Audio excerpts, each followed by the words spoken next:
las 8 de la mañana con 12 minutos. A esta hora le damos la bienvenida a quien nos acompaña a partir de la tercera hora informativa. Esto es Mañana al Día a través de la señal de Canal N. Y estamos con Benji Espinosa, abogado penalista, a quien le damos los buenos días y la bienvenida.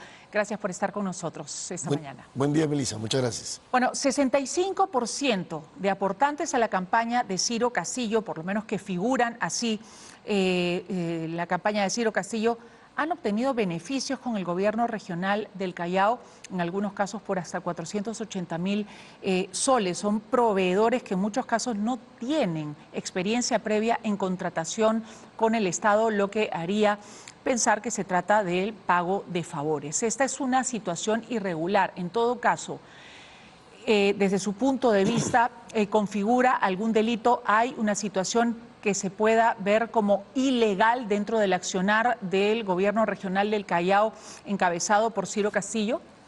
Sí, Melissa, yo creo que, visto el reportaje, podría generar perfectamente para que el día de hoy la Fiscalía abra una investigación preliminar por dos delitos, básicamente. Serían colusión y alternativamente aprovechamiento indebido del cargo. ¿Por qué? Bueno, la colusión básicamente es un delito en el cual lo que se investiga es que funcionarios del gobierno regional del Callao habrían favorecido a determinadas empresas de ex aportantes o a personas naturales ex aportantes en el 2022 en la campaña de Ciro Castillo, y básicamente fueron contratos a dedo. O sea, fueron contratos que ya se sabía de antemano que iban a tener un contratista determinado. Eso puede ser investigado como colusión. La colusión, además, que es uno de los delitos más graves de nuestro Código Penal, si es una colusión simple, es decir, no hay perjuicio para el gobierno regional, de 3 a 6 años. Si es agravada, si hay perjuicio o afectación al patrimonio del gobierno regional, de 6 a 15 años. Si es que hay organización criminal en la colusión, llega hasta 20 años. O sea, es uno de los delitos más graves en cuanto a los delitos contra la administración pública. Colusión. Colusión. Y alternativamente decía la negociación o aprovechamiento indebido del cargo, que básicamente supone que los encargados de las contrataciones en la entidad, en el gobierno regional del Callao, se interesaron de manera indebida en algún contrato para poder beneficiar a alguna de estas personas. Entonces, y ahí la pena es de 4 a 6 años. Yo creo que una investigación podría abrirse por ambos delitos para que en el curso de la investigación se practiquen diligencias, actos de investigación e indagación y se pueda ver por qué delito calza. Ahora, ¿por qué digo esto? Porque básicamente habría una modalidad acá de tú aportas a mi compañía y yo, siendo gobernador, te contrato. O sea, por eso los contratos, digamos, después de una donación en campaña, sí configura delito solo el hecho de haber sido donante de campaña y luego aparecer como o ser beneficiado con contratos con el Gore Callao, ¿configura delito?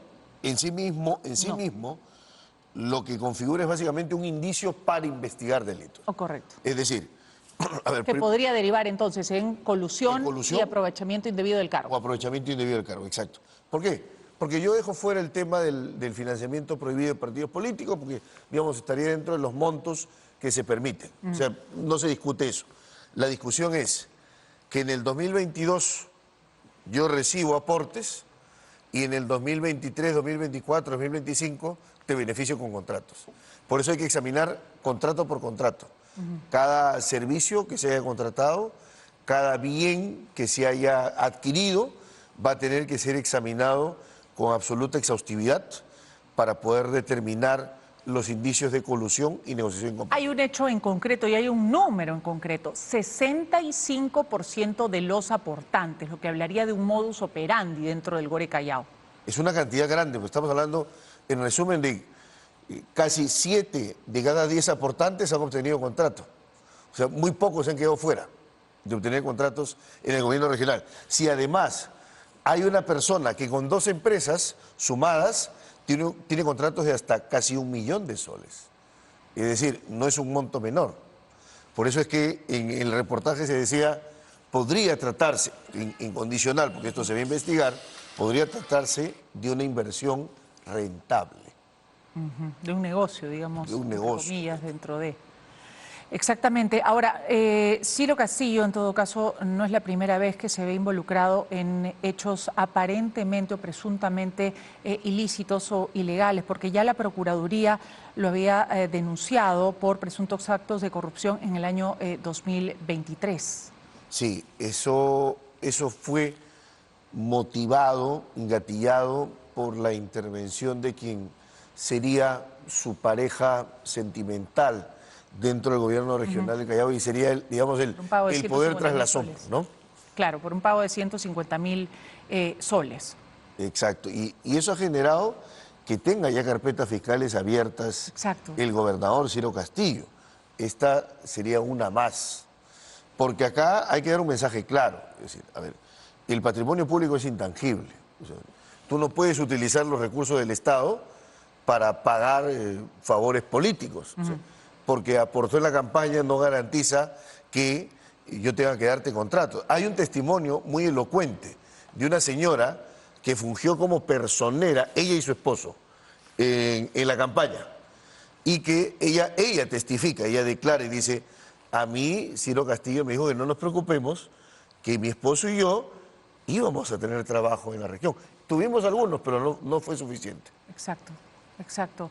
Y por otro lado, el hijo del gobernador Ciro Castillo, aparentemente también dentro de la arena política, con una campaña que levanta, dice, serias sospechas por la utilización de proveedores del gobierno regional de su padre. Hablamos de Antonio Castillo, dice, aparentemente resguardado incluso por agentes de seguridad que no se le despegan en ni un minuto. Está también involucrado en este caso, dice, con proveedores del Gore Callao. Todo esto, todo el contexto que rodea a Ciro Castillo, ¿podría, cree usted, llegar a costarle el puesto de alguna manera? Antes de terminar, digamos, su periodo. Sí, podría ser. Finalmente los temas de vacancia se determinan a partir, digamos, del gobierno regional, la máxima autoridad es el Consejo Regional, que está integrada por el gobernador y los consejeros regionales. Entonces los consejeros regionales podrían perfectamente, a raíz de esta noticia, hacer una solicitud de este tipo y votarla. Entonces es como un mini congreso, Claro. ¿no? Pero dentro del gobierno regional, o sea, podría ser posible. Depende de la relación, en todo caso, que tenga Ciro Castillo con estos consejeros. Exacto, veamos la fuerza que regionales. se tiene, porque evidentemente siendo también un mini congreso, también hay fuerzas aliadas a Castillo como opositoras. Pero yo creo que perfectamente calza para poder hablar de una sospecha inicial simple que justifica que se abra una carpeta fiscal para que se esclarezcan los hechos. Según una especialista consultada dentro del reportaje en contrataciones públicas, ella señala un direccionamiento indebido y delitos que podrían configurar delitos contra la administración pública, como usted nos señalaba. Exacto. Si partimos del hecho de que esta persona no es una persona extraña, o sea, yo contrato no a una persona extraña, contrato a quien aportó a mi campaña. Dos, supongamos que esta persona no tenga experiencia no solo con la entidad, es decir, puede que no tenga contratos con el gobierno regional de Callao, pero quizá ha tenido contratos con otras entidades. Si no las tiene, o son, por ejemplo, pasa muchas veces, empresas creadas ad hoc para determinados contratos, que empresas sin experiencia, empresas creadas recientemente y terminan beneficiándose, eso es un conjunto de indicios que pueden sumar para hablar perfectamente de una colusión, que es el direccionamiento. Este contrato ya tiene nombre, este contrato ya tiene dueño, eso es colusión. ¿Es de alguna manera ilegal que estos proveedores no tengan experiencia previa con el Estado? ¿Es un requisito en este caso? No es un requisito para contratar, o sea, pero a veces se valora la experiencia en contratación, pero sí, evidentemente, la nula experiencia, por ejemplo, sería un hecho más, vas probando así. Un hecho, la empresa no tenía experiencia. Otro hecho, la empresa se creó el año en que se dio esa contratación.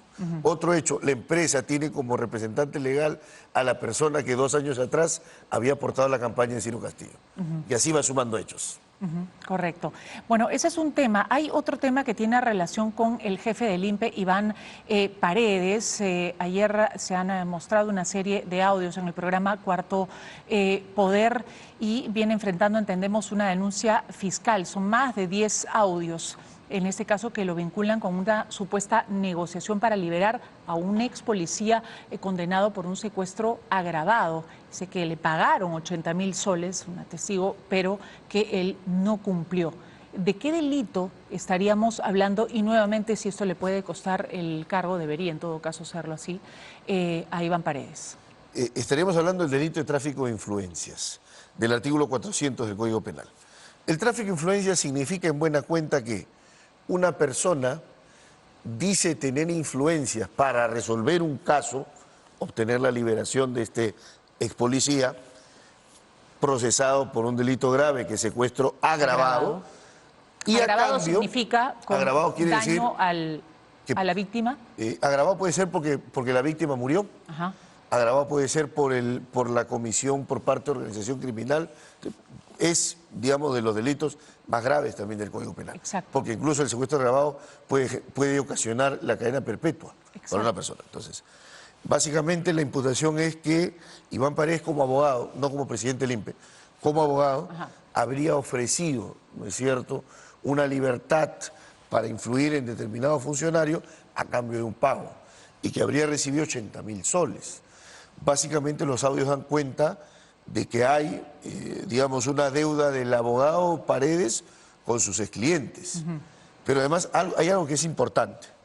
El tráfico de influencias, digamos, en cuanto a pena, se sanciona máximo con 6 años cuando no tienes poder público, cuando eres funcionario y servidor, se castiga hasta con 8 años. Pero en el caso Paredes, como el caso es antes de que sea funcionario, digamos, estaríamos en el tipo base, el delito de tráfico de influencia simple.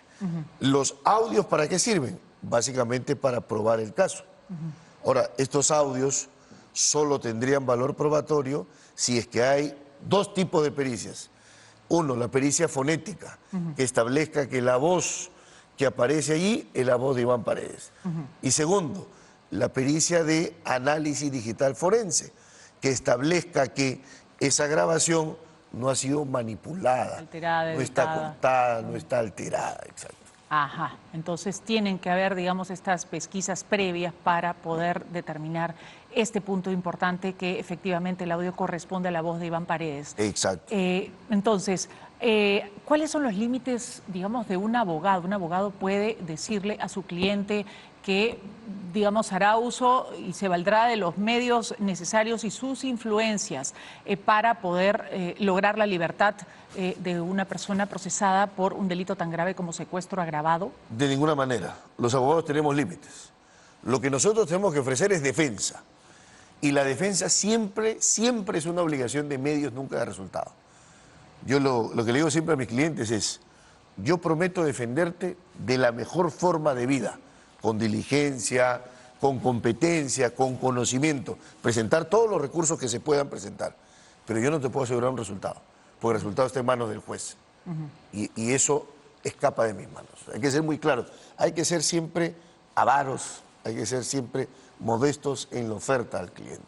Eso no se puede hacer, porque eso no solo es antiético, sino que está en curso dentro del delito de tráfico de influencias. Muy bien, muchas gracias a Benji Espinosa, abogado penalista, por estar esta mañana con nosotros. Son las 8:16.